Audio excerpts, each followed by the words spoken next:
Thank you.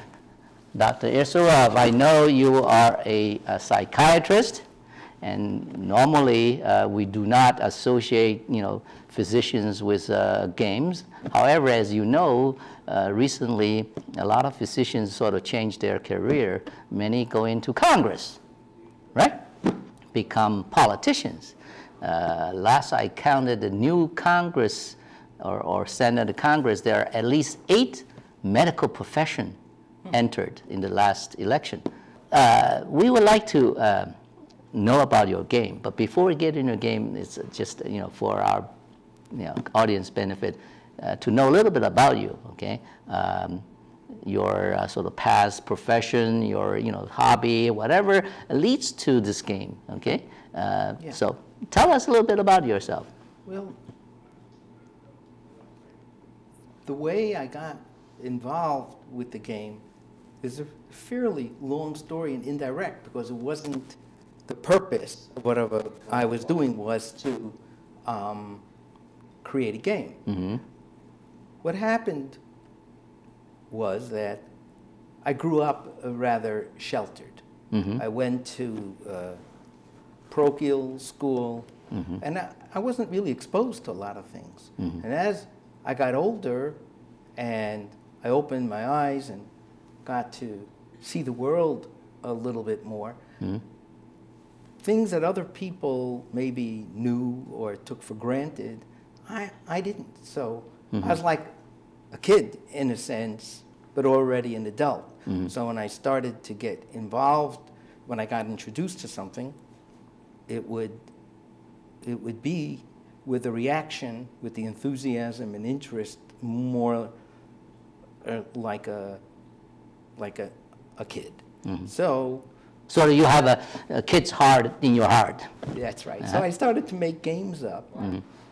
Then, as the election season, the presidential election season, started to get closer and people were declaring mm-hmm. their candidacy for nomination, mm-hmm.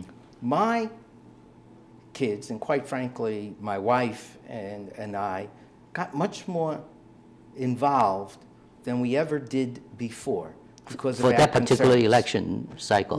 Right. We got much more involved. My mm-hmm. son was reading every blog, every op-ed piece, and he got me involved in reading things that I never did.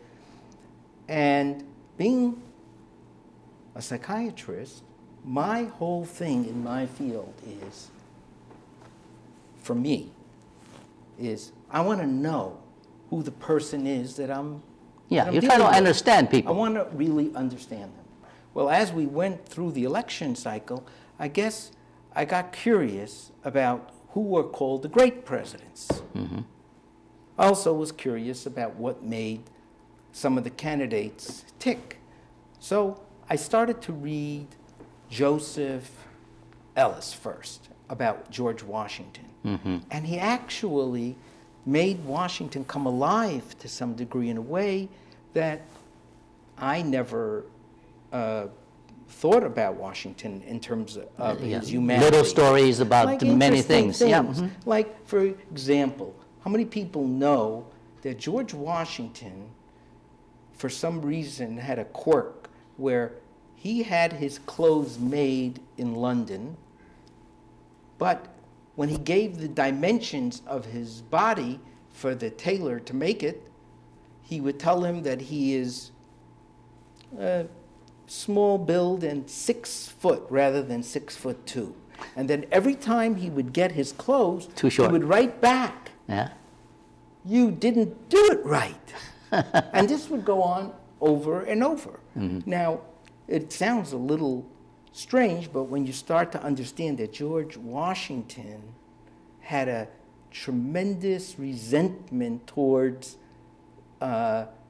being ruled over by the British, he wanted his independence, his economic independence. If he was going to pay taxes, he would want to be in charge. This is our place.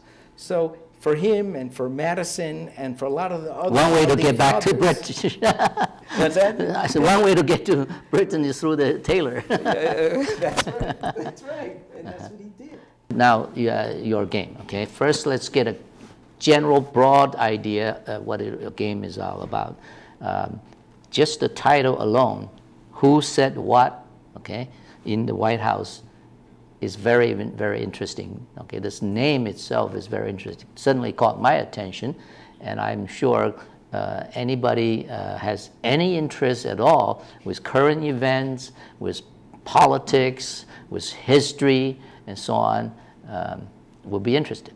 Also, in the game industry, whoever is interested in these trivia game or the party game and so on would again extrapolate that and say, well, this is interesting. I have to give credit where credit's due. My wife came up with the name. Mm-hmm. Well, because usually she captured what I was trying to do. Mm-hmm. I wanted to present the presidents not in a way where they would come alive through their own words in a way that would pique people's interest. Mm-hmm. So we live in a society mm-hmm. where everything is a sound bite. Mm-hmm. So it's a big problem. Yeah. A sound bite doesn't inform, mm-hmm. and a sound bite misinforms. Mm-hmm. So when I went through and came up with these quotes, I was thinking in terms of how much interest, how long can you keep someone's attention, and also how could I draw them into it where they would say, what did you say? Mm-hmm. But I would want to do it not with necessarily sensationalism or something bizarre that really misinforms, mm-hmm. but like some trivial games that would lead to that way, inform mm-hmm.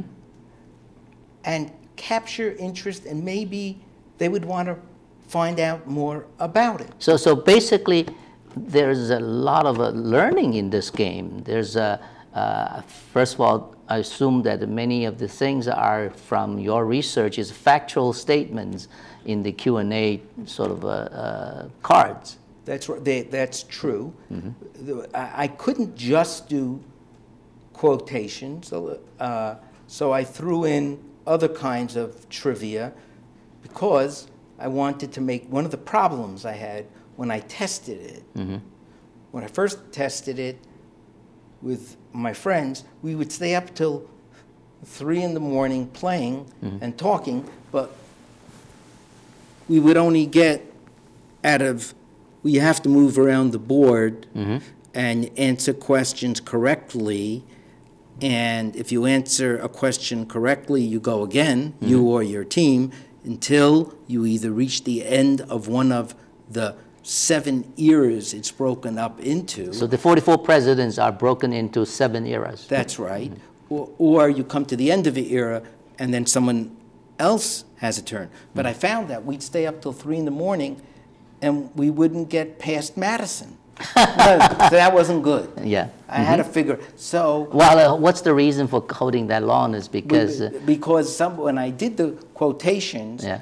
I tried to make multiple choice that was so people funny. would not get the exact correct answer, therefore you not move up. They would read, was it this, is it this? They would argue about it. What could it be? So I figured I better add some true and false things. So that can move on a little bit. Yes. They keep it moving until I have a friend who is a game addict, mm-hmm. a Trivial Pursuit, addict, yeah. a competitor, mm-hmm. and he helped design point system for the questions, so the game would take 45 minutes to an hour. Mm-hmm. Mm-hmm. This is good. Let me show the board a bit, because the board it's a typical square board that is folded as many designers do that. I don't think anybody holds patent on this anymore. Almost all board games sort of open up, right? So yours do too. And I want to show this to the camera, see whether our able camera can pick this up. Now, you have this square board, and on the perimeter are these presidents' pictures. And every 2 presidents, you have a White House. So that's how this go around, right? That's right. So